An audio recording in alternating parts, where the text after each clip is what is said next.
got people over somewhere. I don't know. Well, she gets anxious. Anyway, they told us we have to do a camp. Oh, she's home. But she, 3 weeks ago. So you are. But all the nippy was in the first side. so we were going to It's not unusual. no, no. So we were told that Albert gave her to us that we need to bring her back and have her do training.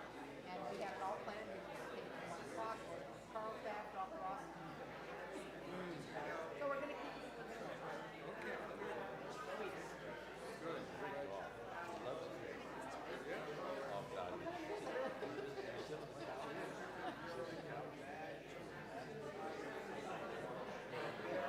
What breed is she? She has a shallow face and a tiny body. Oh, wow. Longer legs than a typical Cowboy. She'll have to anything. You can jump on that. That's nice. She just jumped on the dinner table. No, she's not that. Where did you? It's And so it's a Which one is that? What's the name? from what's it from something. My brother just visited. He did some pets. from tragedy to Tragedy to something like that. Friend he went to Utah to see their big facility there.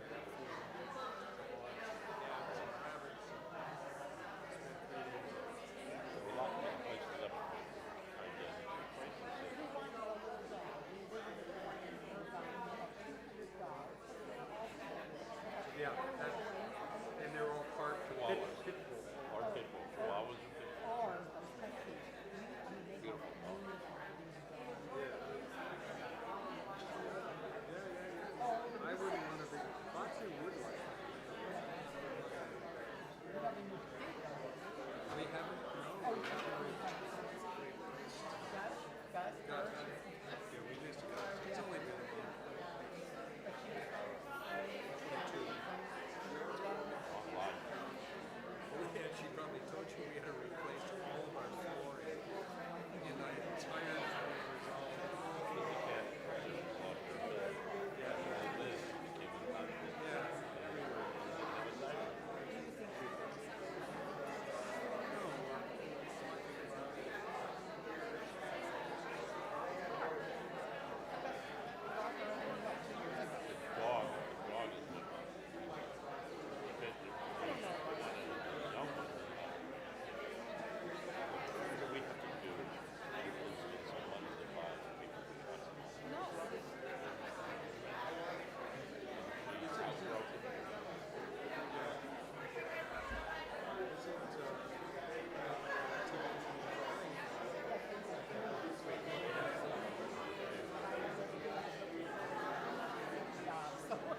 Was he coming to visit? I understand he was like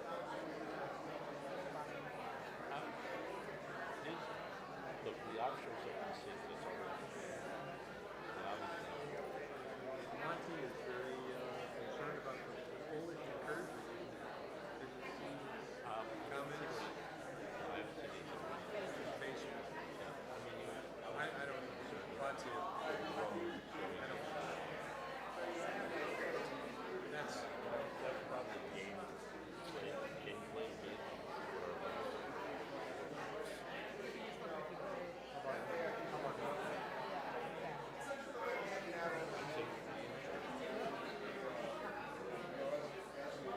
Oh, he's talking about sanctions.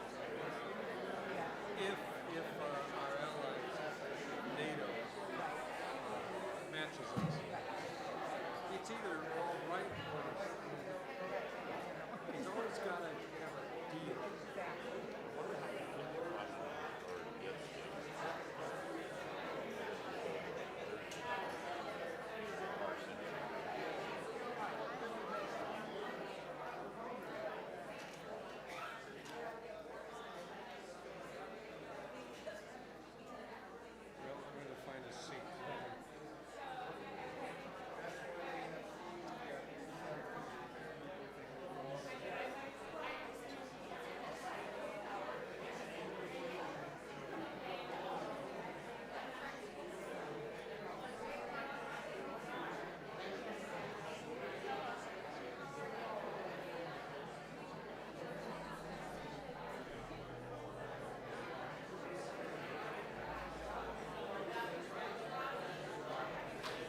Yes, yes. He's at home with the boys. He's at home with the boys, so yeah. We're all sick. We're all sick. I'm actually the best of everyone, but yeah, Ezra had to go to the ER. He gets like a kind of an asthma thing when he gets a virus sometimes. So.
Good evening. Oh.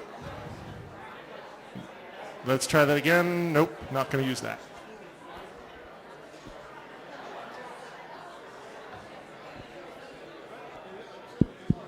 Good evening, everybody. Welcome. If you can come find your seats up in the sanctuary portion, please don't be back in the social hall yet. We will move back there for the Selichot service later on. If you could make your way to the front two sections, that would be most appreciated.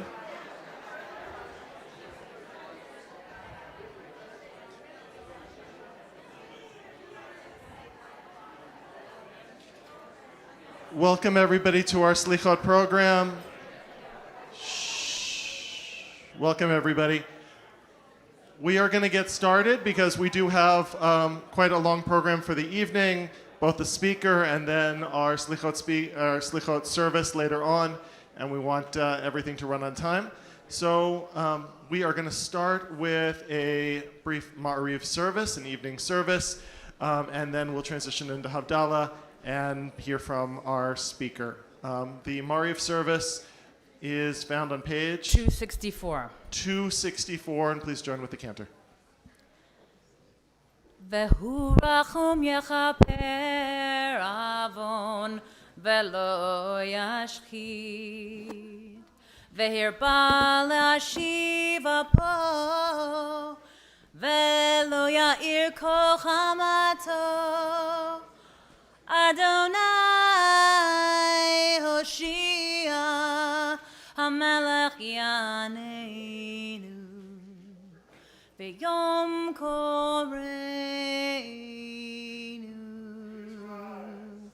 Barechu et Adonai HaMevorach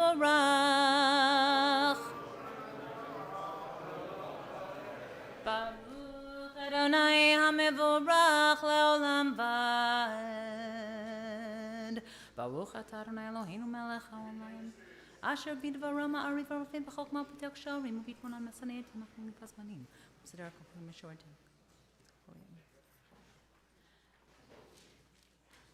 U'ma'avir yom u'mevi laila u'ma'avdil bein yom u'vein laila Adonai tzvaot shemo El chai v'kayam tamid yimloch aleinu leolam va'ed Baruch atah Adonai Hama'ariv aravim Ahavat olam beit Yisrael amcha ahavta Torah u'mitzvot chukim u'mishpatim otanu limadata Ken Adonai Eloheinu v'shokfenu v'kumenu sef b'chach v'smakti v'to Ki hem chayenu v'orach lamenu v'hamnek Yomam v'layla Ve'ahavetecha al tasir mimenu le'olamim Baruch atah Adonai Ohev Amo Yisrael Shema Yisrael Adonai Eloheinu Adonai Echad Prukshem Kivavachtu Ve'ahavta et Adonai Elohecha b'chol levavcha b'chol nafshecha b'chol me'otecha Advarim Asher nachim tzavcha yam מדבר טבע בשבתך דרך בשמך בים שמו תשמע מצוות השם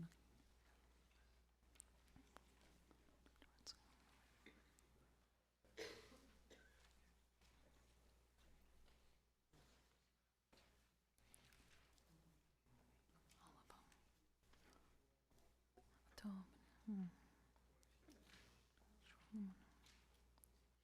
ויאמר אדוני משה לאמור דבר על בני ישראל ציצית על כפי ציצית עיניכם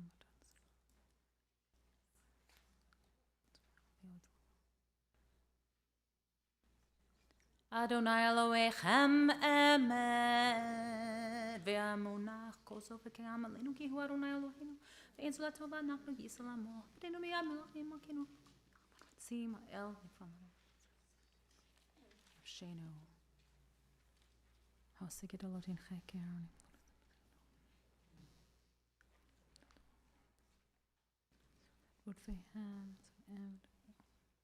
I'm in the middle of 267. ומלכותו ברצון קיבלו עליהם. משה ומרים ובני ישראל לכנו שירה בשמחה רבה, ואמרו כולם,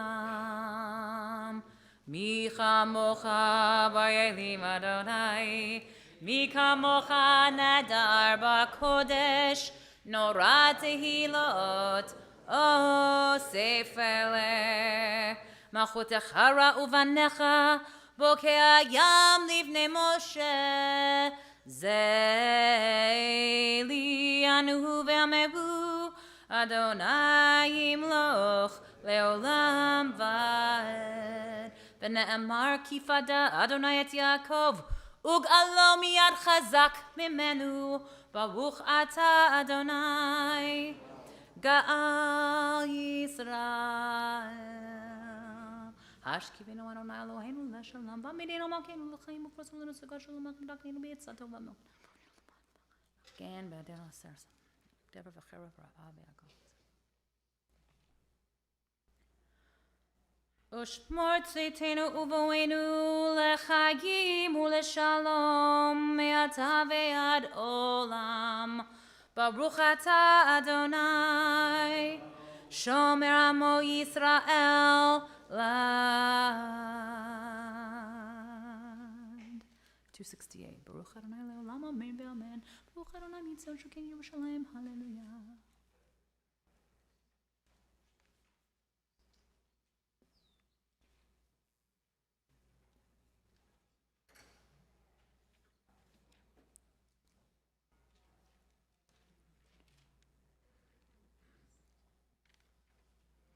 ברוך אדוני ביום, ברוך אדוני בלילה, ברוך אדוני שם.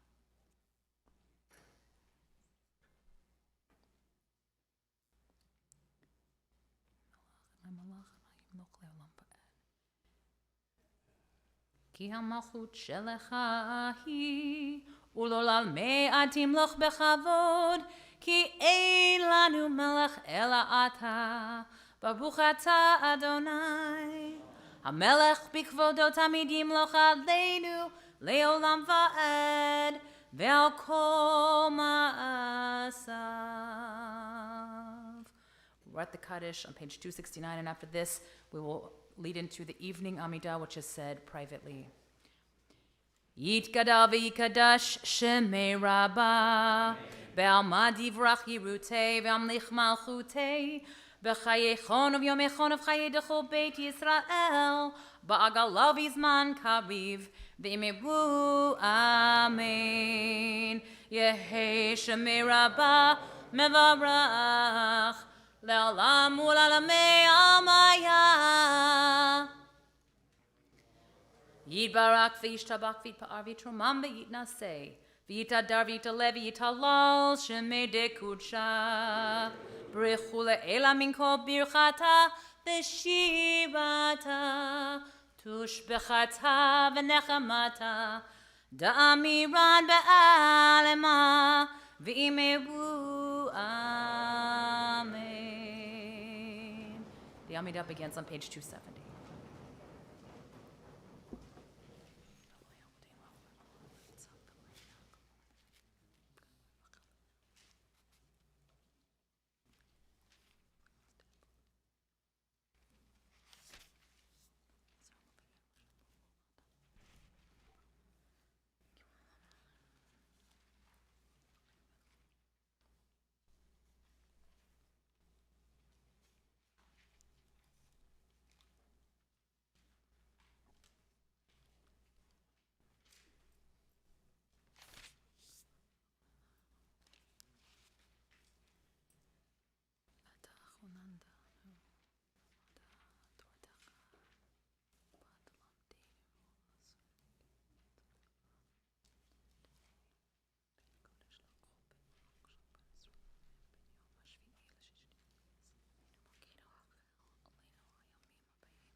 Yikadal v'yikadash shemei rabba Be'alma divra kirutei Ve'amlich malchutei B'chayechon of yom echon of chayei dechol beit Yisrael V'agalav v'zman kabi v'mimu Amen Yehei shemei rabba mevarach la'olam olamei Almaya Yidvarak v'yishtabak v'yipar v'yitromam v'yitnasei V'yitadar v'yitaleh v'yitalal shemei dekudsha B'richu le'ela min kol birchata v'shirata Tushpechata v'nechamata Damiram be'alama v'mimu Amen Tika balz lo tehonu v'tachon dechol Yisrael kol dama v'hon v'yishmaya v'mimu Amen Yehei shlama rabba min shemaya V'chayim aleinu v'al kol Yisrael v'mimu Amen Oseh shalom b'mromav Hu yaseh shalom aleinu v'al kol Yisrael v'mimu Amen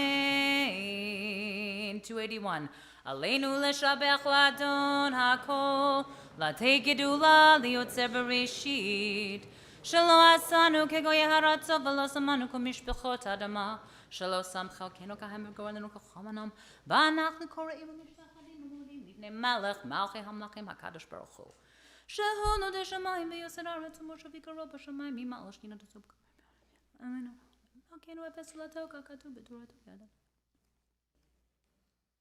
Kena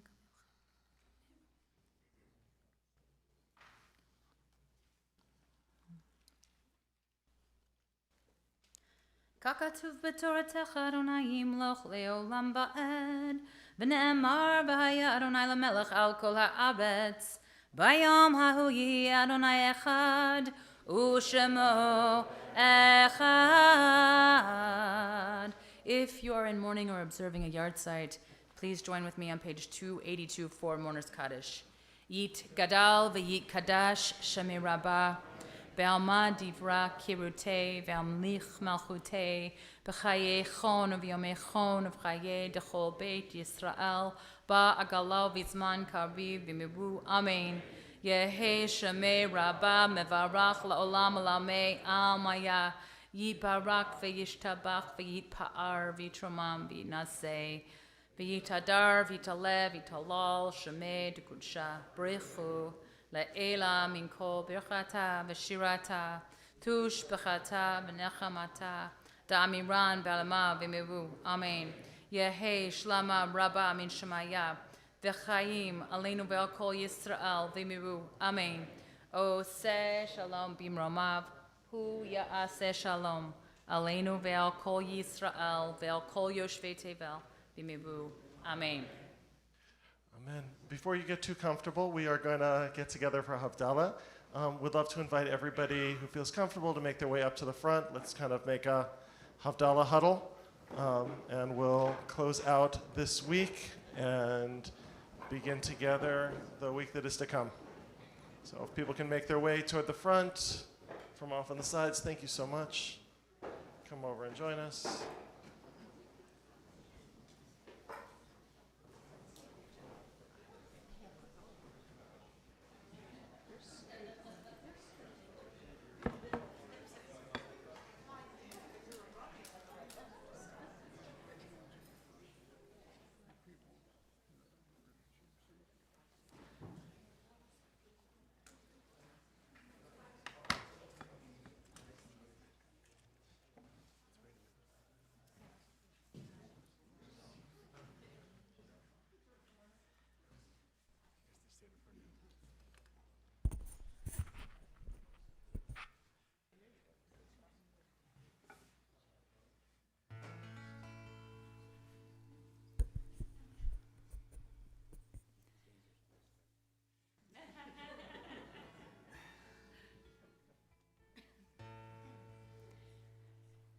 Hine el Yeshuati Evtach v'lo evchad Ki ozi v'zimrat Yadonai Vayhi li Yeshua Ushavtem mayim besason Mimayanei ha-Yeshua Ladonai ha-Yeshua Al mecha virchatecha selah Adonai tzvaot imanu, miskav lanu Elohei Yaakov Selah.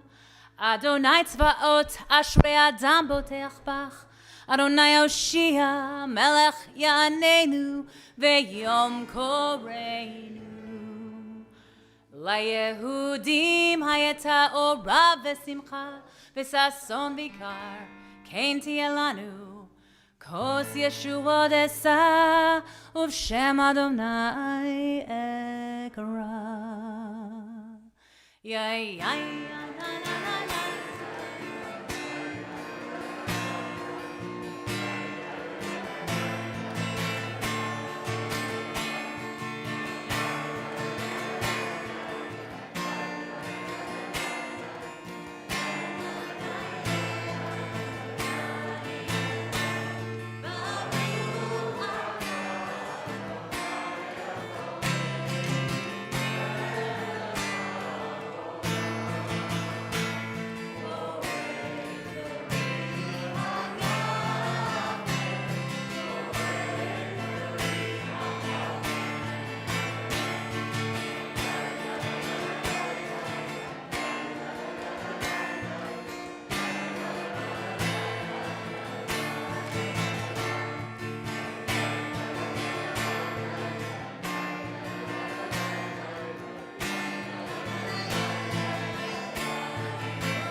Shavua Tov, everyone, if you can find your way back to your seats.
Welcome, everybody. Oh, is that coming through okay, or is that a little crispy? That's okay? All right. Welcome, everybody. I'm so glad that you joined us tonight for this conversation, and welcome, Colin. You have been my driving companion. I've been listening to conversations that you've been having on various podcasts over the last week or two, and I'm glad to get the chance to sit down with you. We don't know each other terribly well. We shared in the e-car community, but I did not have a chance to really get to know you and Gail. And I know Ruby and Hart by face, but I didn't have the chance really to interact with your kids. I think the first time we had a real conversation was flying home from Rome. Yes. So I was in Rome to do a wedding. We toasted the start of 2020 and said, this is a new decade and it's going to be a great year. And then got back to the hotel room and came back to the news that the son of a mutual dear friend of ours, Christopher Noxon, that his son Charlie had died in a freak skiing accident. I made arrangements to get on a plane and come back a bit sooner than expected. And I'm coming back with all of these feelings. Charlie was my bar mitzvah student when I worked at eCar, and Chris, I had worked with him on his conversion and got to know them really well. And I'm in line for the check-in for the plane, and there you and Gail are standing in front of me in line. And I thought, what are the odds that I am heading back for the funeral of a beautiful 20-year-old boy, and I'm standing here behind the two of you, I don't really believe in a God who plays that way, but it was meaningful. We got a chance to talk a little bit in the airport, and I was grateful for that conversation. It really actually helped me at a moment when I needed some clarity. So thank you. Nice. Yeah. Today's your birthday. It is. It is my birthday today. Really appreciate you coming and spending your birthday this way and with us. Before this, you were at the beach, which is your birthday ritual. Yeah. I've turned my birthday into a memorial for my two children, Ruby and Hart. They were killed in 2019 by a drunk driver. And so it was very hard for me to, quote unquote, celebrate my birthday after that, right? And that day this day is hard for me. And so I was trying to do a ritual. And so I do a ritual gathering at the beach now. And we spell out Ruby and Hart's names in rocks. And we shout, Ruby and Hart forever. And then we all run into the ocean together. So, yeah. Beautiful way to start the year. How old are you? Well, I'm 56 today. 56. 6 years ago, 3 months before your 50th birthday, your kids were killed on June 12th, 2019. That was 2 weeks before our daughter was born. Oh. Can you talk to us a little bit about that story? Yeah. So we love the desert. We love Joshua Tree in particular. We would always love scrambling up the rocks in Joshua Tree. We would pull over the side of the road and we'd off-road it is what we called it. We would just hike into the rocks, the four of us, and then get lost a little bit and then find a way back to the car. And we were there doing another hike, and out of the blue, my wife said, what if we could buy a vacation home out here? Ruby was 17, Hart was 14, and Ruby and I were just like, yeah, whatever. But Hart and my wife Gail were like on it, and they found this beautiful place, and we all went up to it and fell in love with it. And like on the spur of the moment, we just made an offer on the house like that. It's so crazy. We've never done that before in our life, anything like that. And then we went home, and then we went back 3 days later because I needed to go there to meet with somebody to build a pool. So Ruby had picked a place to build a pool, and we thought, oh my God, a pool in the desert, that sounds so amazing. And so I made an arrangement to meet with a pool guy, and my wife found out and said, let's make it a romantic getaway. And then Ruby found out and said, wait a minute, I have to come too. I picked the spot for the pool. And then Hart's like, I want to stay home and play video games. And we're like, wait a minute, we're all going to the desert. What are you doing? He said, of course, I'm going to come too. And we jumped in the car and drove off to the desert just for like an adventure, a spontaneous one-night adventure. And a drunken high driver going 90 miles an hour T-boned the car. And Ruby and Hart were in the back seat. And the driver hit us at 90 miles an hour. She never touched the brakes, so it was full speed. So my car spun almost 2 full rotations. Her car flipped over. She survived. My wife and I were knocked unconscious, and Ruby and Hart in the backseat were killed. And I'll just do a quick segue to this, which is that, so I'm not Jewish, but my wife is Jewish, and we raised Ruby and Hart as Jews. They were born bat mitzvahed. I was very involved in that, actually, strangely enough. They're born bat mitzvahs. I say that my family is grief averse, and I was raised by atheists, WASP atheists, and I had no cultural tools to deal with grief. My family gave me nothing, right? And so I just leaned on the Jewish traditions of mourning, and I really just said, I'm just going to do whatever the rabbi tells me to do. I'm going to trust. The Jews have had thousands of years to figure this out. I'm just going to trust. And I'm so glad that I did. And the rituals of mourning literally taught me how to grieve and what it means to grieve. And so I wrote a book about it, basically. And the sort of the central tenets, again and again, are about grieving in community. All the rituals involve community, even the ones that you might think are the sort of the most private, like saying the mourner's Kaddish. You do it with 9 other people, at least 9 other people. And so I found, because I'm also a theater person, I found ways of engaging my community and keeping them. And that's another aspect of the book. I'd go to grief groups, and a lot of people in grief groups, they would talk about the aching and the loss and the pain, and then very quickly they would start talking about how their community failed them, how they lost most of their friends. And it's kind of almost a given. If you read a grief book or go to a grief circle, people will talk about that, how they lose most of your friends. And I thought, my friends love me, they love Ruby and Hart, and I was determined to keep that connection. If you love my kids, I'm not going to give up on you, basically, was how I felt. I'm going to find a way to literally teach you what to do to help me. So I developed what I call my grief spiel, where I'd pull people aside one at a time, and I'd tell them, here's the deal, here's what I need. And it changed, it evolved as my grief evolved. And I no longer have a grief spiel because I don't have those needs. But the first year, certainly, I had a lot of needs. And it helped, it worked. So I didn't lose anybody to grief. I really didn't. I didn't lose a single friend to grief. Some friends are, matter less to me than others, but they're all there. A whole bunch of them came today to the beach. So I was surrounded by love, I'm sort of on a mission to normalize grief and to help others find ways of articulating their grief needs to their community so they're not alone. So let's go back to the night of the crash. And the kids are killed in the back. You and Gail are able to go to the hospital.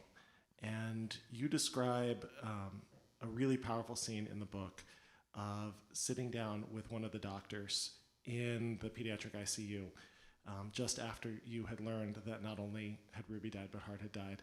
And she invited you to talk about your kids. Can you talk about that moment? Yeah. Well, so leading up to that moment, my interactions with all the healthcare providers was very strange in that people really didn't want to talk to us about the fact that our kids were dead or dying. They were scared to say that. And I remember sitting in the first ER, and there were nurses and doctors, and there was one guy that was in a suit, and I just was convinced that he was a social worker and his job was to come and talk to us, because he was standing in the corner, he was eyeing us nervously. I was like, somehow I knew, like, you're the social worker, you're supposed to come and talk to us about bereavement. And then he ran, he left. And the first initial nurses wouldn't tell us, are Ruby and Hart still alive? We were pretty convinced they were dead on impact. But yet they were brought to a hospital. So I was confused. I want someone to tell me what's going on. And finally a doctor came out and said that Ruby was dead, but that Hart was airlifted to a PICU unit in a nearby hospital, and we had to go right now, get into a cab and go right now to this other hospital.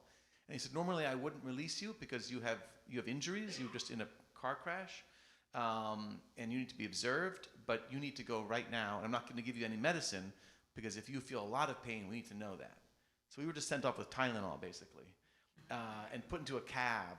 And it was like, it was so confusing because we knew, well, why was he sending us there right now? Because Hart was dying, but he didn't say it, right? And we get to the other ER room, and I say who I am, and the nurse's face just falls, and she says, you need to take an elevator to the 5th floor. And it wouldn't say anything. We get to the 5th floor, and a social worker comes and starts talking to us about Ronald McDonald House. And again, it's like, what's happening here? I'm pretty sure my son is about to die. What do you mean Ronald McDonald House?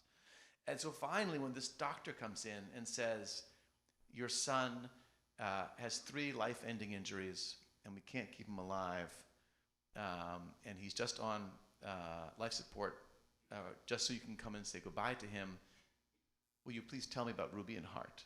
It was the first time a doctor or any health practitioner looked us right in the eye and told us the truth and then leaned into our pain, right? She invited us to share our pain with her.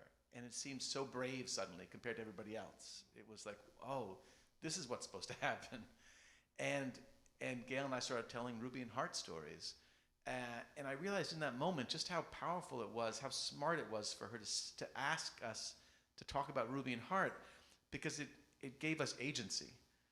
And we were about to like fall apart, right? We were about to just be overwhelmed and just sob and feel crushed. But suddenly we had a job. We had to tell her about Ruby and Hart because she wanted to know.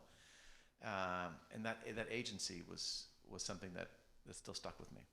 Yeah. It seems it was the first incident of what became the title for your book, of Finding the Words. Finding the Words, yeah. Right? Inviting you to talk about Ruby and Hart in life, to share stories, to be seen and to be heard. And that's a theme that you write about over the course of the first days and over the course of Shiva, having this opportunity to talk about your children. Yeah. At a time when you, as I can only imagine any crushed, bereaved parent would, want to just close the doors to everybody. Right. You're in a space where you are being invited and almost pushed to find the words. Yeah. What was Shiva like for somebody not raised Jewish, from a grief-avoidant household? What was it like to have these hundreds of people come to your home? Yeah, I'd experienced Shiva before, just briefly with my in-laws, but that was just one night, and it was very different. They were very elderly. This was a whole other deal, and I desperately did not want people to come to my house. I was like, what? And I knew they were all coming to my house. I knew what Shiva was, but I was still shocked. Like, they're coming again, and then again, night after night, and yet, when it came time, when they all gathered, I remember I was so out of it that I would see people. They'd come to the house to set up, these beautiful volunteers, and I'd be like, "What the f are you doing here? These people are just walking into my house." I was like, "Oh, that's right. They're here to help, of course." And then I discovered in the moment when our Rabbi Sharon Brous turned to us and said, "Do you want to say anything to the people that are here?" I suddenly did. I desperately did. I desperately wanted to talk about Ruby and Hart, and I desperately wanted to talk about my grief, because it seemed like so crazy what was happening to me. I needed to share it. I needed to tell them about it. And then I also discovered that my community needed to tell Ruby and Hart stories as well. So they all started telling Ruby and Hart stories. And that was revelatory to me. It was revelatory to me because, again, the Jewish traditions, they're asking us to do things that instinctually we don't want to do.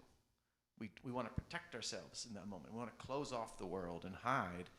And it's saying, no, actually, this is the moment where you open up and you be in community. And it was so helpful to me. Do you remember any of the particular stories that you and Gail found yourself coming to during those nights? Yeah. Well, so my kids were amazing. I remember saying that everyone thinks their kids are the best, but actually my kids were the best. Like, actually, for real. I remember seeing other parents nodding. They had kids of their own. They're like, yeah, your kids were the best. They were really extraordinary and unforgettable.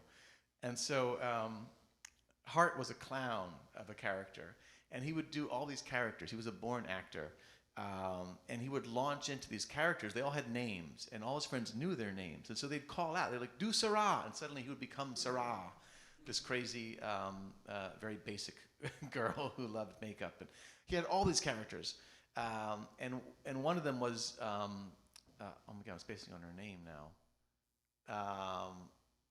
Oh my gosh, it'll come to me. But I'll say Giselle. Well, it wasn't Giselle, but something like that. And so he came in. Well, Gail told the story. She said the last time that Hart was Giselle, again, it's not the right name. He came into the living room. It was just me and Ruby and Gail. And he comes in as his character. He says, "I know that everybody thinks that you feel bad about yourself because I'm so beautiful." Because Giselle was an influencer, a gorgeous influencer. And he said, "I know you feel bad about yourself, but today I'm going to be real with you all. I'm going to show you my real face. Underneath all the makeup, you're going to and all the glamour, you're going to see the real me." And then he goes away and he comes back and he wears a full pug mask. This is what I really look like. And Gail went and got the pug mask and brought it out. And she said, "I can't believe I'm doing prop comedy at my kid Shiva." But that was Hart. That was Hart. And to give us a little bit of a picture of Ruby, one of the sections in your book is a document you found on her computer. There was a list of things that would be awesome to know. Yeah. Would you be willing to share this list of what Sure. Ruby wanted to know in the world? Yes, this is Ruby's list of, I guess her bucket list, right? So here we go. Romanian, sword fighting, embroidery, ballroom dancing, Russian, eskrima, which is a martial arts, JavaScript, how to fly a plane, bagpipes, mechanics, animation, etiquette, how to drive a boat, how to pilot a helicopter, crochet. She actually could crochet, so I guess she got that one. Lock picking, ice skating, Nordic runes, gymnastics, hockey, magic with an exclamation mark, knot tying, scuba diving, archery, writing, avian bone structure, braids, lace making, stealth, names of all the countries, how to clean things, manga creation, basic medical care, history, just history, Norwegian, Arabic, hang gliding, Muay Thai, again a martial art, and drawing. And she was a beautiful drawer. She was a beautiful artist. So she got drawing, and she got two of them. Yeah, crochet and drawing. So you're gathering all of these people in your house, and you're telling these stories, and there are so many tears, and then there are moments where your wife, who is an incredible comedy writer, is doing unexpected prop comedy, and then Shiva ends.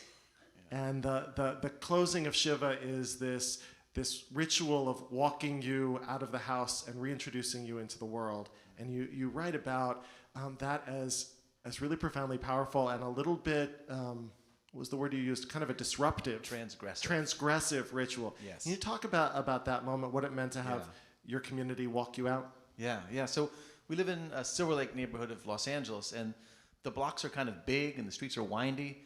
And I remember the first thing that our rabbi said when she explained that you're going to walk out among your community. That was a big deal because we really didn't leave the house that much. We were really scared, my wife and I, to leave the house. We had a thing called proof of life, which is we needed to see each other to know that we were still alive. Because we felt like if Ruby and Hart just suddenly died like that, anybody could die. Because Ruby and Hart was so full of life. So if I couldn't see my wife, I was set into a panic that maybe she's suddenly dead too. And same thing for her. So the idea of going out into the community and walking around the block was a big deal. And then I felt guilty too. I was like, all these people came to my house for Shiva night after night. Now we're going to make them do like a 20-minute walk. And I kind of felt like maybe just a couple of friends would come. And then suddenly everyone said, yeah, sure, of course, let's do it. So the whole group of us, maybe 80 people, were walking down the street. And it was just small, windy streets. And so we just blocked traffic completely. You could not go by us. And there was a car that came up and started honking its horn. And my brother ran out and explained who we were. And they're like, oh, and they backed away. And it just felt like, yeah, that's right. We're disruptive. We're breaking the rules.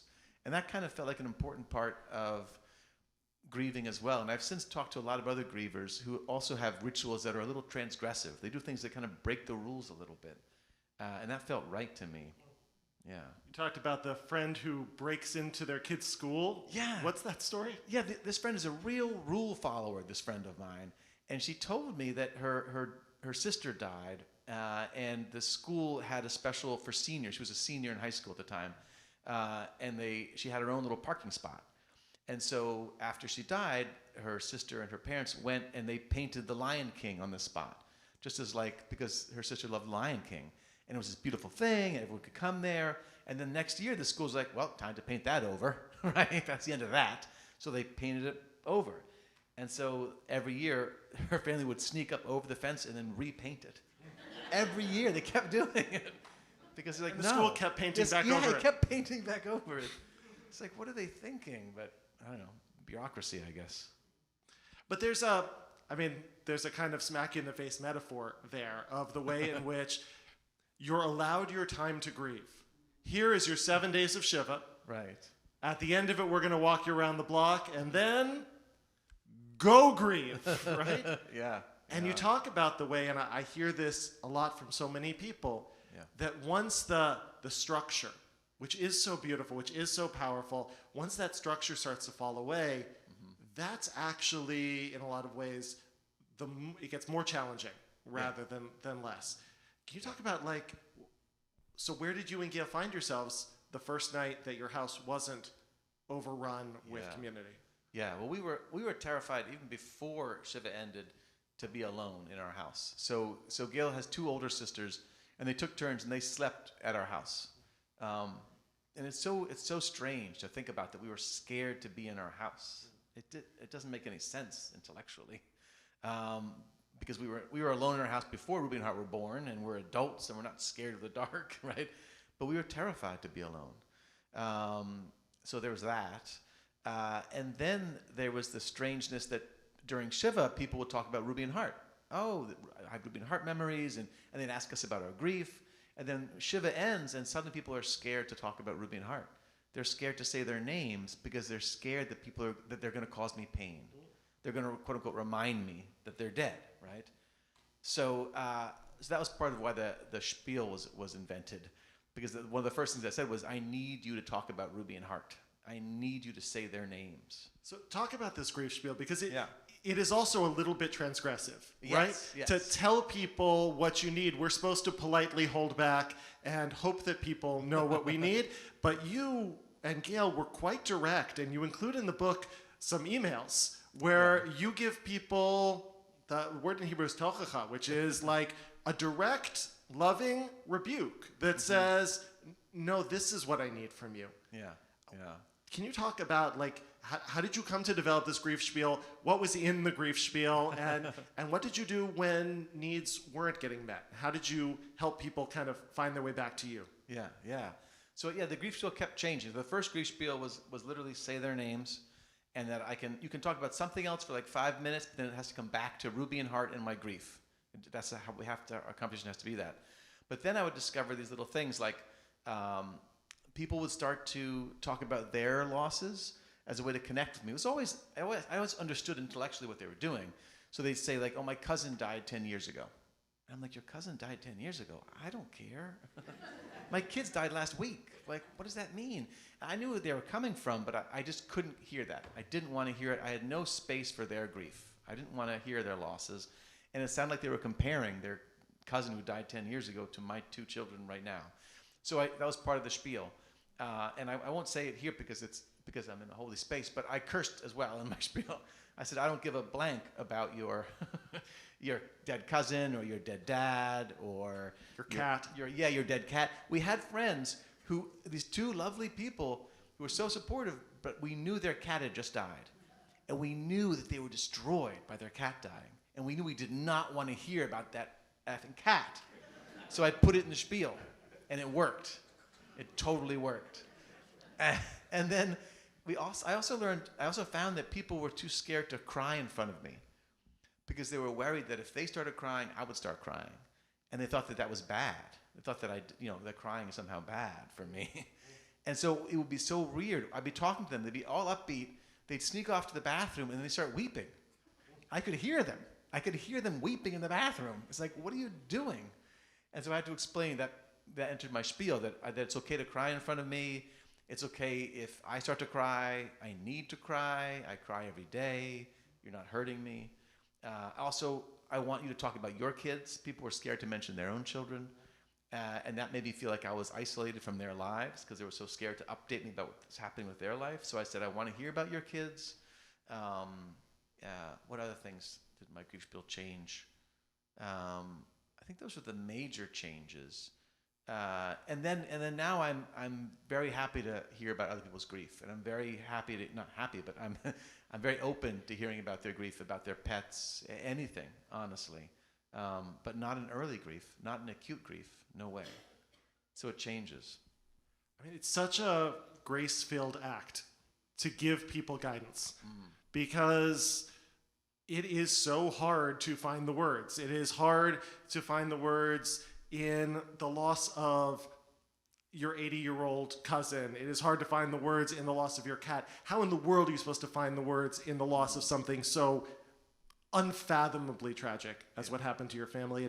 And the fact that you gave people guidance, that was, I mean, such a kindness at a time when you would be excused for not worrying about other people's needs. Yeah, but it came from a selfish need. Like I needed my friends. I was taught that by Shiva. Shiva taught me how valuable it was, and I was desperate to have these conversations. And when they stopped, I was in such a panic. So it was really just like, I need this. I don't have a choice. And I had nothing to lose. That's what I felt like. I felt like, if this offends you, if I'm telling you my need and it offends you, oh well, because I got nothing to lose. Yeah. So it was really, the other part of the grief spiel I remember also that you reminded me was, I said, nothing you can say is going to upset me because I'm already upset as far as I can possibly be. You can't make me more upset than I already am, so don't worry. And it wasn't entirely true, but it was true enough. Yeah. And when people face planted, when people still said the wrong thing or did the wrong thing, and you include in the book some places where you and Gail reached out and said, I'm going to let you know why this wasn't working. And there was one particular moment that I've heard you talk about in a couple of the podcasts that was striking, where there was somebody who was like interpreting your grief for you. And thinking that they were with eloquent words, trying to find the words, but find the words for you. Yeah. Can you tell that story? Yeah. And so I think every griever has their own thing that bothers them. So I don't think this is necessarily universal at all, but I think it's universal in the sense that it points to just how particular people in grief can feel about things. And so nobody can know until they tell us. That's what it is, right? Nobody can know until you, the griever, tell your community. So this woman was very articulate. She definitely found the words. She had a way with words, but she always wanted to sort of describe what was happening to us. Like, you must feel this. This must be like what it is. And she was kind of accurate, but that really made us upset. It really made us upset. And in fact, Gail and I were like, let's never talk to her again. That was literally our solution. Let's just never talk to her. Yes. And then it's like, wait a minute. She loves us. She loves Ruby and Hart. So we can't lose her, right? So what can we do? What's the note? So both Gail and I are also directors. We're writers and directors. And so that was our idea. Like, we give actors notes, right? What's the note we can give our friend, this friend of ours who loves us? And we sat down and sent her an email and said, full of love. Like, we got the first draft of every email we send is terrible. We always revise it. The two of us, check each other. And we got one that's very loving, dear blank, I won't say their name, but we love you. And we want to talk about this strange thing that's bothering us. And we articulated this thing that she narrates our pain for us, and it's hurtful. And then can we take a walk? We already had a walk planned. So we had a walk planned, and then we sent the email, and then we said, see you soon. Love, Gail and Colin. And she wrote back right away, and it was so beautiful what she wrote back. I'm going to misquote it now, but she wrote, thank you so much for telling me this. I've never walked with someone who, I don't know if she said someone who's lost 2 children. I don't think she was that specific, but I've never walked with this path with someone in your position before, and I'm certain to fall on my face many times. And it's so helpful to me to hear when I'm doing it wrong. And I'm so glad that you value our friendship enough to have reached out to tell me this. And I thought it was so astute of her. Like right away, she saw how meaningful it was that we did this. She knew that we could have just written her off. And that was so beautiful. And we're still wonderful friends. To this day, we have we share a lot of holidays, do a lot of holidays together. Yeah. So, and we went on a walk and we talked, and it was very beautiful.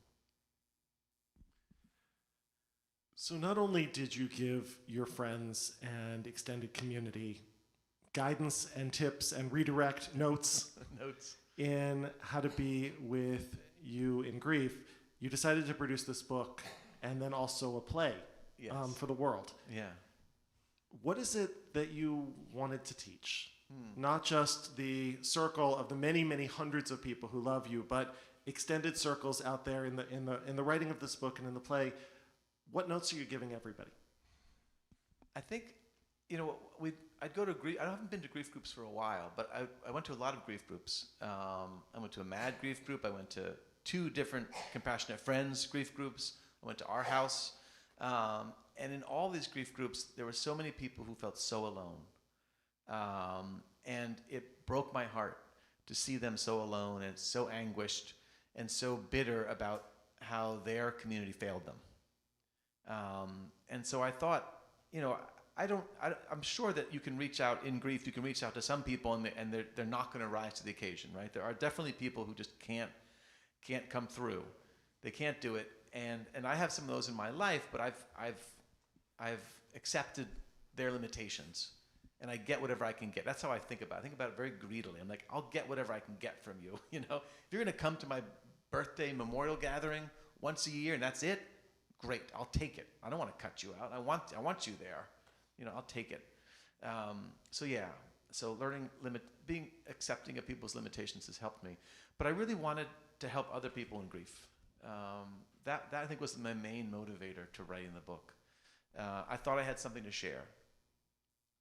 The idea that we grieve in community, and that part of grieving. So I'm going to say something very controversial. It's exciting, right? Right? Okay. So every grief book and every grief therapist and every grief group is going to say this phrase. You've all heard it. We all grieve in our own way, right? And I really believe that's not actually true. I believe we all grieve the same way. We all avoid grief in our own individual way. And I have nothing against. We all need to avoid grief at times, right? You can't just grieve all the time. That would be crazy. You wouldn't be in this life. You'd just be grieving all the time. So we all do our own dance of how we interact with grief and how we step away and be in life. But I feel like the central act of grieving is talking about our pain and the ones we've lost to other people. I think that's literally what grieving is. And talking can be interpreted as writing or singing or dancing or making art, but communicating our loss and stories about our loved ones to other people. I think that's how all humans grieve.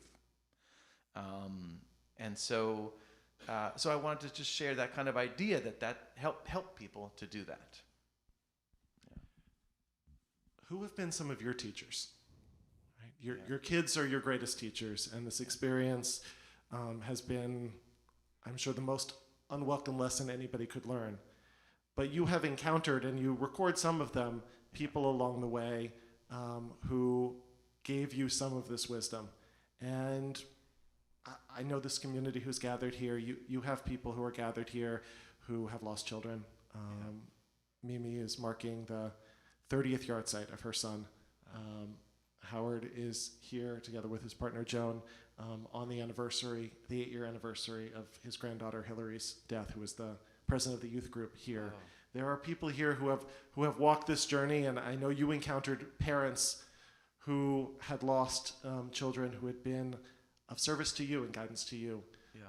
Who were some of your grief teachers? Yeah. Thank you for acknowledging the grief in the room too. I always do that, and we got caught right up in it. And I did want to always acknowledge that there's a lot of people grieving in this room. One of the first teachers, was my daughter Ruby, in a real way, not in just like she's so inspiring, but she struggled with OCD, and she wrote this beautiful essay, which I include in my book, about facing the waves. So for her, she experienced her OCD came in waves, and when she was hit with a wave, she would tumble, but she trusted that the wave would recede, and she'd come back up again. And she wrote such a beautiful essay about swimming out past the breakers, and it's beautiful for me in particular because she describes a specific day at the beach, and it was one of my beach gatherings. So it's literally on the anniversary of my birthday today that she experienced this day at the beach where she thought about OCD and getting through the waves. So that helps me because now, of course, it's the waves of grief for me. And Joanne Cacciatore wrote a book called Bearing the Unbearable. And that was a really early teacher for me because her main thrust of her book is grieve. Don't avoid grief. Grieve. And that was revelatory because I was like, okay, I'm going to grieve. And I actually sent copies to my entire family because they're grief avoidant, right? And it was basically, I was telling them, we're going to grieve. We're going to grieve Ruby and Hart. We're not going to not grieve them. I remember my mother, the first phone call I had with her after the crash, she knew because word had gotten around to our family. But when I was first talking to her, one of the first things she said was, I guess I'm going to have to take down all their pictures now. And her house was full of pictures of Ruby and Hart. We used to joke that if you went and looked at the pictures, you'd think that my kids were in a post-apocalyptic world where there were no other adults. It was just Ruby and Hart. Me and my wife were just not there. There's no pictures of us, just the kids everywhere, all surfaces. And I said, no, please, Mom, please do not take their photos down. Please don't do that. And then, beautifully, she would then every single day take a picture of one of the pictures and text it to me. So I got a picture of a picture every day from her of my kids. So that was very beautiful. And then Megan Devine wrote a book called It's Okay, You're Not Okay. And that was helpful to me. I talk about her in my book too. One of the central ideas that I really glommed onto in her book was the idea of suffering versus pain. Yeah, so we all have to experience pain. We lose someone, we're going to experience pain. There's no way around it. And that's healthy in a way, right? That's you're processing, you're feeling, it hurts because you love them. But then there's suffering, which is a whole other thing that we also do to ourselves as we grieve. We do things that we don't need to do, that are actually not helpful to grieving, but we do it. We feel guilty. We punish ourselves. We put ourselves in positions that are with toxic people that are going to cause us more pain. And how do we be kind to ourselves? How do we avoid the suffering and just allow ourselves to feel the pain, but avoid the suffering? And that was helpful to me. That was very clarifying. And I hear in that the way in which you and Gail have chosen to affirm life in this, that you have not avoided the pain of Ruby and Hart's death. You have run towards the pain and submit, as our friend Chris says, grief is a tyrant, and you have no other choice but to bow down and let the tyrant have its way. But you've also chosen to continue to affirm life and love. And one of the most profound ways in which you've done that is you and Gail have taken children into your home. Can you talk about your foster adopt journey? Yeah. So it was like a week after the crash, and Gail and I were feeling so despondent and so full of despair about our future, which really felt meaningless, honestly, meaningless. And I said to Gail, we could foster adopt. We could be parents again. And the reason I said that was because it was Ruby. It was Ruby's idea. So maybe like a year earlier, Ruby had said to us, guys, we should foster adopt. And I was like, well, what 17-year-old even knows what foster adopt is? What are you talking about? And she said, our family is so full of love. And there are people out there who need it. so we should foster adopt. I was like, that's so beautiful, Ruby. No. I got 2 kids, I'm good. Now suddenly I didn't have 2 kids and I wasn't good. And I was like, oh, okay, Ruby, that's a good idea. So I said that, and Gail immediately burst into tears. And she said, oh, I'm so glad you said that. I was hoping you would say that, but I was scared that you'd be too scared to try again. And so we knew in early grief that we were too full of grief to help parent other children. But very quickly we got trained. You have to be trained to be a foster parent. We went through the training, and then the person in charge at an agency said, normally after there's a loss, you have to wait for a year. If you have a divorce or any kind of loss. How long has it been? And we're like, oh shoot, it's only been 3 months. And she's like, okay, come back later. And we did. We came back later, and our foster journey, it's challenging. We went through a very challenging part where we first paired up with a young teenager. She was 13 when she came to us, and we had kind of it was a good journey. She was very loving. It was very loving. There was a lot of love and beautiful things, but it was also what she didn't want. She didn't ultimately want to be parented. She had so much trauma in her life prior to coming to us. Really heartbreaking trauma. Have you guys ever heard of the ACE score? The ACEs score, Adverse Childhood Experience score. Yeah. So that was developed. I forget when it was developed. Maybe in the 90s. But it's a 1 to 10 basically. Adverse childhood experiences, and they say like if you've had 4 adverse childhood experiences, you're like 10 times more likely to die of cardiovascular diseases. You're 10 times more likely to become addicted to drugs or become an alcoholic. Or terrible things happen. The more adverse childhood experiences you have, you're not destined to those, but you're more likely to have all these terrible things. And I had read a lot about that in our foster training, and it went up to like 5 or 6, where they would describe what would happen to you. And that's as high as they ever got. And this daughter of ours scored 10 out of 10. She had all of them. I did it for her one day and burst into tears. It's like, oh my gosh, poor kid. So ultimately she decided to leave us. She wanted out. She didn't want to be adopted by anybody. And so she left us and struggled, continues to struggle. But she did reach out to me. She reached out to me literally on Tuesday. I was at the airport about to fly to Washington, D.C. for Mothers Against Drunk Driving, and I got a text from her. We texted back and forth over the years, but she texted for some help. So we're going to meet with her and try and get her on a better path. But then, after she left us, Gail and I decided, let's try again. And we signed up again because we're, desperate or gluttons or foolishly optimistic. And we were paired with two siblings, a brother and a sister. And they're now, he's now 15 and she's 14. And they've lived with us for 3 years now. And we just adopted them 2 months ago. Yeah. Thank you. And they're wonderful. They have issues. They didn't score quite as high on the ACE test. Pretty high, but not that high. But it's going well. And they're in high school, and yeah.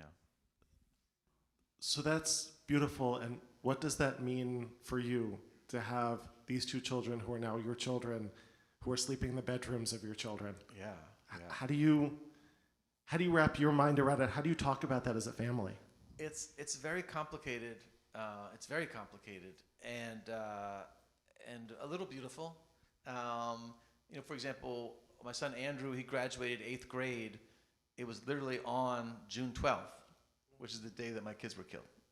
So that morning we're there, like cheering him on, graduating 8th grade, and it's June 12th. And then we go that night. Just Gail and I went to a friend's house. A Friends of Heart had to do a gathering. They're already in college. They did a gathering, and we met and talked to them all night long. So it's like that. And I think we knew that we were in no way replacing Ruby and Hart. That was never, ever what we were trying to do. We were very clear about that. But I think part of us thought, like, maybe it's going to feel a little easier, but it actually feels much harder. It's much worse in a way, because we're constantly thinking about Ruby and Heart and parenting because we're parenting other people. But I wouldn't trade it for anything. Like even the girl who left us, Loriana, I wouldn't have. I'm glad we did it. Even though as hard as it was. So it's a complicated journey. And it's complicated for them, and it's so interesting. Something happened today. I'm just going to share it because it's so rough. It is about grief, right? But so Andrew and Gladys have come to my beach gathering for the past 3 years. It's been 3 years, but I think that it's only been 2 summers before this. This is the 3rd summer they've been with us. I think that's true. So they've done 2 of them already. And this time around, Andrew said, you know what?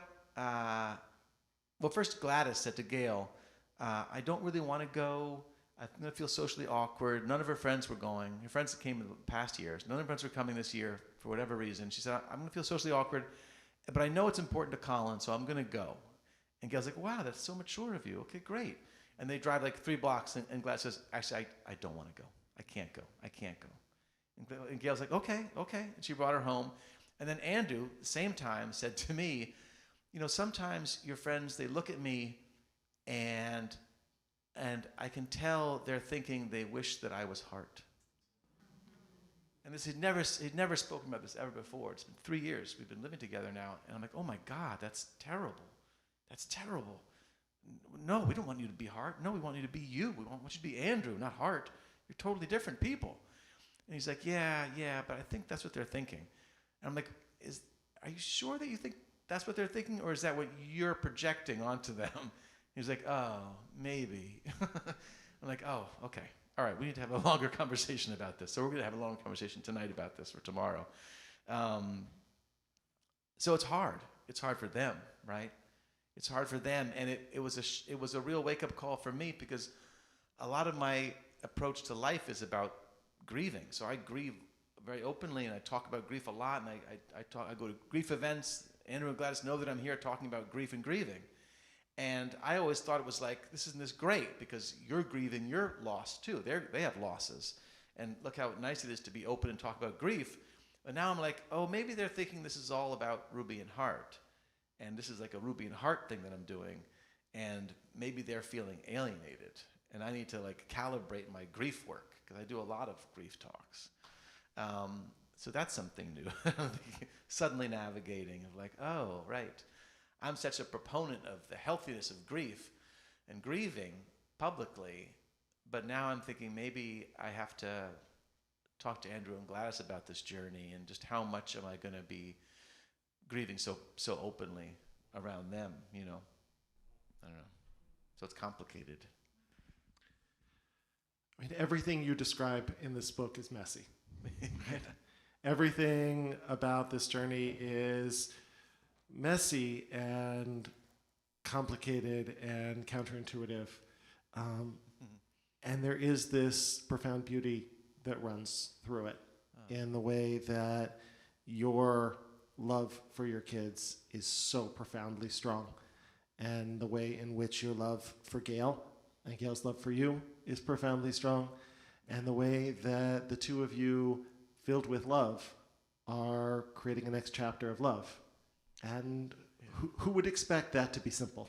Yeah, right. But it's also really so beautiful.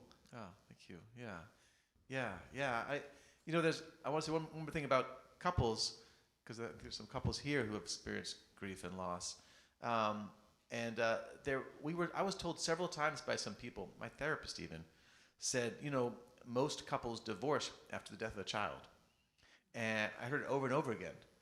And then I did a little research, and that's not true. It's a myth. Isn't that crazy? It's a myth. So, and it comes from a very specific spot. A woman wrote this book in the 70s, and it was very enlightened and forward-thinking about grief because she was a griever and a therapist, I believe. And she wrote this book about grieving, and she said that most couples experience marital challenges in the first year after the death of a child. And that sounds real. but she didn't say divorce. But somehow that phrase, most couples will experience marital challenges metamorphosed into 90% of all couples divorce after the death of a child. And multiple people told me that. And I'm like, where did you hear that? Oh, I just heard it. It's like, no, that's a myth. So obviously some couples do divorce, but some couples divorce all the time, right? So I just want to put that out there because it's a weird misunderstanding that our culture has about it. So what has this meant for your relationship with Gail? Yeah, so it definitely brought us closer. It definitely brought us closer. And we didn't want this to bring us closer, and we didn't want this to happen, obviously. But we clung to each other so desperately, and then we just talked a lot about our feelings. I think we learned from Shiva. We learned from Shiva about talking, and so we kept going. And we're very open about all the messiness and complications, and then the foster adoption is also like challenging and messy, and there's hard conversations, and we have them all the time. So that it feels good. It feels good to talk, and then that makes us closer, I think. And Gladys, her parents had a lot of domestic abuse and cheating, and so she's like triggered by the thought that Gail and I might divorce or might break up or cheat on each other, and we're not going to cheat on each other, but she's so like on it. So like Gail went with her and met this guy who's gay, and they're talking, and Gladys is like, he was flirting with you. He was not flirting with you. He was totally flirting. Gladys, he's gay and he's married. What? To a man. Oh my God. So she's on it, but no, we're not. Good to have somebody refereeing. We can open up for just 2 or 3 questions if there are some people who would like to ask something of Colin. Please. And you can ask anything. I'm very open. Yeah, I just had a question. How did you deal with the why of all of this? Did you ascribe it to fate or randomness or something else? Yeah. The why is really hard, and I've seen people get plagued by it, and I didn't. It doesn't plague me in the way that I know it plagues other people. I felt, again, I'm an atheist, so I didn't have the whole God's got my back, but I kind of felt like the universe had my back in a similar kind of way, I guess, like a spiritual kind of way. I just felt like my life just got better and better, and so I just assumed it was going to keep getting better, and then suddenly it got really, really bad, and that felt like the universe did me bad, did me wrong, but I feel like, it was also a wake-up call. Like the universe does so many people wrong, right? All over the world, there are people, suffering catastrophic losses all the time, and so why not me? And I think that I've kind of accepted that idea. I think, why not me? Yeah.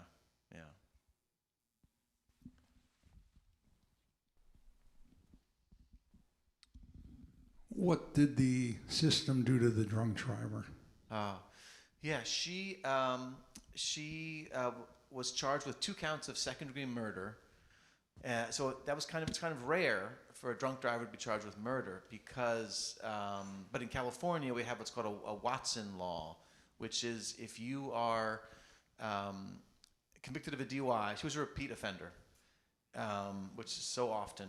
And actually, even the notion of a first-time offender is not real because the National Highway Traffic Safety Association did some kind of a study where they determined that basically, on average, when someone is pulled over for a DUI for the first time, they've driven drunk 80 times before that, on average, 80 times. And it makes sense because if you're the kind of person who thinks it's okay to drink and drive, you're going to drink and drive. And you're going to do it again and again and again, right? So hers was particularly egregious because she had a prior DUI, and then she got pulled over again with an open container of alcohol, and she didn't go to court. So the court, so while on probation this happened, so the court then issued a warrant for her arrest and revoked her license, and then she went drunk got drunk and high and drove and killed my kids anyway. There was actually a warrant out for her arrest, and she still did it. So they're kind of unstoppable sometimes, these people. But ultimately it was a plea deal, and she got 14 years and 8 months. The Watson, yeah. If you have a prior DUI and you do a driver's education, they tell you if you're involved in another DUI and someone is killed, you can be charged with murder. Sign here to say that you know that, and she signed. So we have a signature showing that she's been read the Watson rule, and that's how she was charged with murder. But she pled to a lesser charge, and yeah, so she's in prison right now.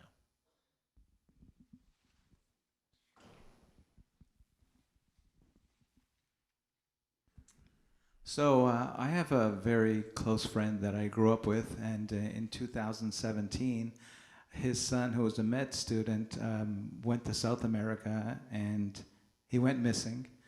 And they did a massive mad hunt, and to this day, he's still missing. Wow.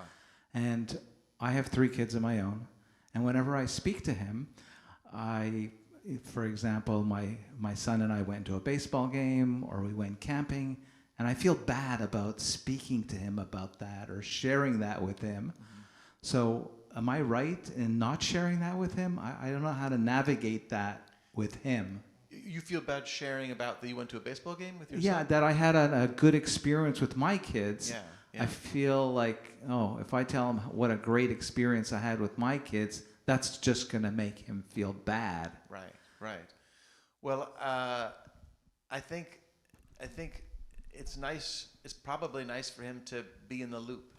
So if you never talked about your kids with him, I think he would feel left out. Because why can't he be a part of your life like everybody else? And he knows that other people have kids who are doing well. I think maybe there's a way of rubbing salt in the wounds. Maybe if you go on and on about how wonderful your kids are. But I think I wouldn't shut him out. And the reality is that he might have flash of like pain. It might hurt, but that's part of life. I think, you know what I mean. So it hurts me sometimes to see a family having a great time. I get a flash of pain, but that's okay. You know, I think that's okay. I'm sure your friend, that's an extra level. The ambiguous loss, ambiguous grief. That's a whole other horror story. Yeah. So, that's a special case of extra pain. Not that there's anything, less, but yeah, it's hard. Yeah, I would. Have you talked to him about his missing son? Oh, great. Oh, great. Yeah. Oh, then. Yeah. But you can start it too, I think. If he's talking about his son, you can start it too. Then that means that he wants to talk about him. He's not afraid. That'd be nice. You can also then ask him too. How does it feel when I talk about my kid? Are you okay with that? I think communication is great. That's what I think. Okay, question for you. I had a granddaughter from a prior marriage, and the father was not Jewish, and so she was not brought up Jewish. She passed away 2 years ago, and there was no Shiva, there was nothing like that, and I feel like I've missed so much. It's still, the 15th of this month would have been her birthday. She would have been 24. Yeah. And it's just, you have any ideas? It's so hard for me. I didn't have that closure, I feel like. Yeah. Well, you can it's never too late to have a gathering. Essentially a Shiva in the sense of like gather people. Let's talk about what's her name? Winter. Yeah, let's gather and commemorate Winter's birthday, and everyone can gather and talk about Winter, and I think that might help in a way, make you feel like you get that experience, and invite a rabbi. You talk a lot in the book about creative ritual making. Yeah. Right, that there are the rituals that we are given through Shiva and Shloshim, and you did an extraordinary Shloshim event at the LA Arboretum dedicating 2 trees to your kids. But you, in almost every chapter here, invite people to create ritual moments. Yeah. Like going to the beach Like going to the and writing their names into the stones. And so it feels like the invitation, Roz, is to, you didn't have the set rituals of our tradition, but there are a lot of rituals that one can create. Yeah. That was also a lesson, again, from Judaism. Shloshim, you have to mark it somehow, but they don't tell you what to do, right?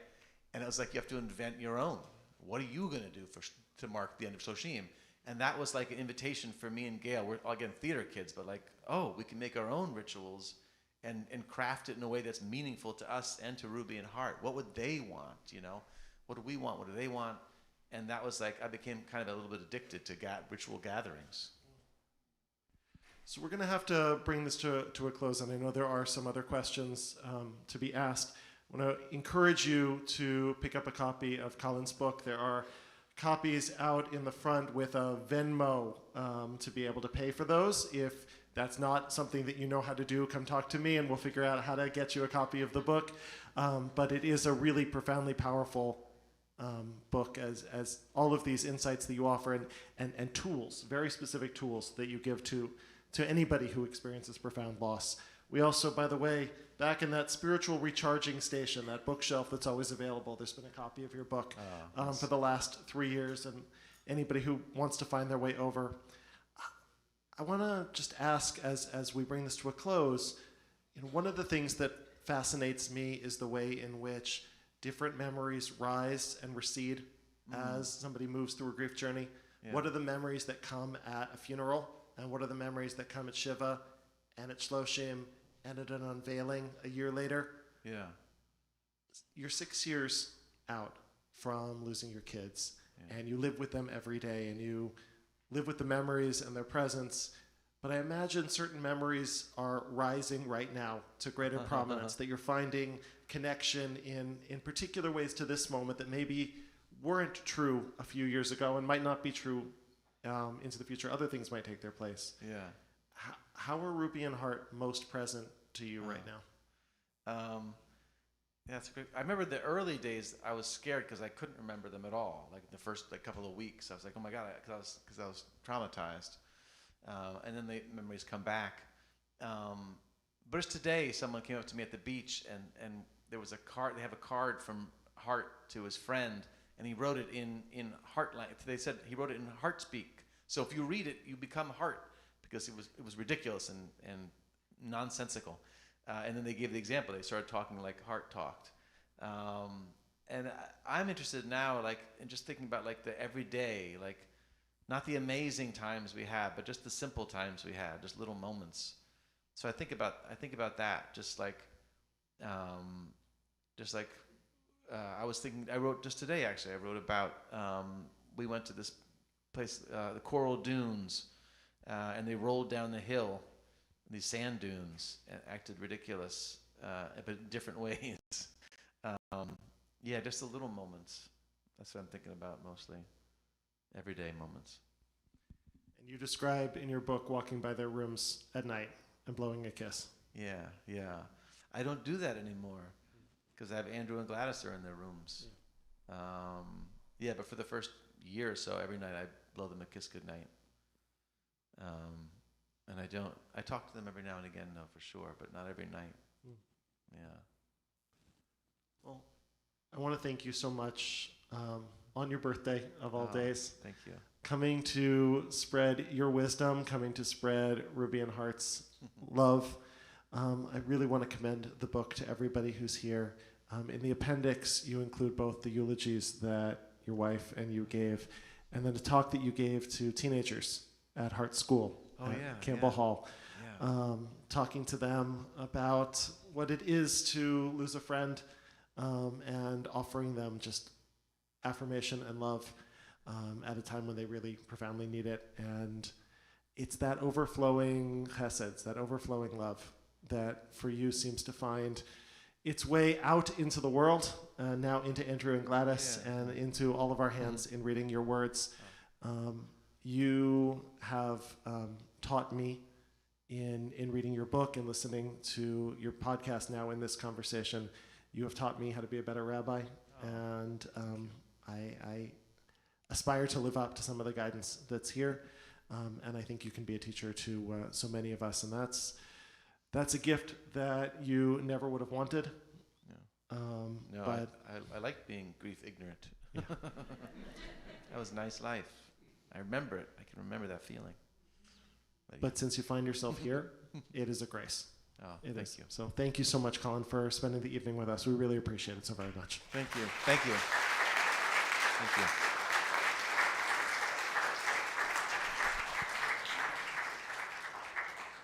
We'll make a transition now to Selichot. We have some dessert in the back. There are books available for purchase in the lobby. We will start the Selichot service at 9:45. Really do want to encourage you to stay.